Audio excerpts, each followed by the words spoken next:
After a 40% decline in 5 months, oil prices are still on the slide. That's after many of the world's major oil producers, they all decided not to lower the production target numbers. RT's Murat Gazdiev was in Vienna, where OPEC was having its meeting. Oil has become a problem. The global oil market has seen ample supplies.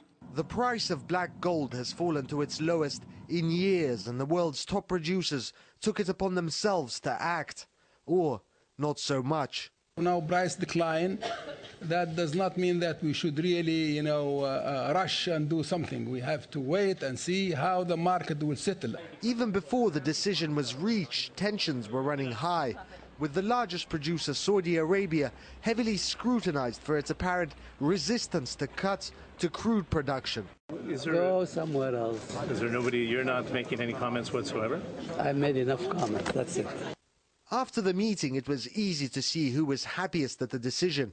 Rich Gulf countries emerged grinning ear to ear following the negotiations, while others, like Iran, appeared not so optimistic. The minority, the rich Gulf monarchies, which have trillions saved up, somehow overruled the majority, those countries whose very survival is dependent on oil prices. As for why, Saudi Arabia is playing with fire.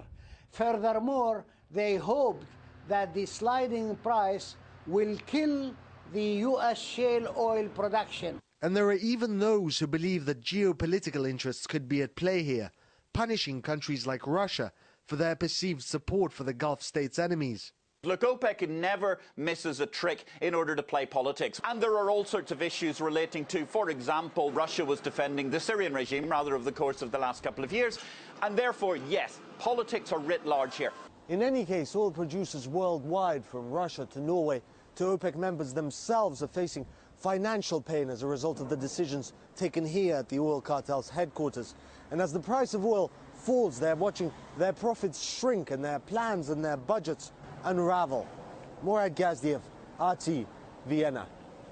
And one of the countries that stands to lose most from the low oil prices is Venezuela, which is a member of OPEC and home to the world's largest proven oil reserves. The country's foreign minister says production is actually higher than the target the organization set itself, and actually eliminating that excess, well, that would be the way to help the markets. We had a chance to speak with him after the summit. We reached a unanimous decision on a first step towards stabilizing the oil market. We agreed to end overproduction and stick to the current target of 30 million barrels a day. The price is being weighed down by extra supply, notably from U.S. shale oil, along with geopolitical factors including sanctions against Russia and Iran. On the oil market, there is no place for quick fixes. They simply don't work. Back in 2008, we saw the oil price fall from $140 to $35 in the space of just 6 months. And even after production was cut by 4 million barrels a day, it took a whole year for the price to climb back up. The recovery process takes time, and it's driven by many factors. And we, as producing nations, are the only ones who are not engaging in speculation on this issue. Our goal is to maintain balance, and we plan to stick to this path.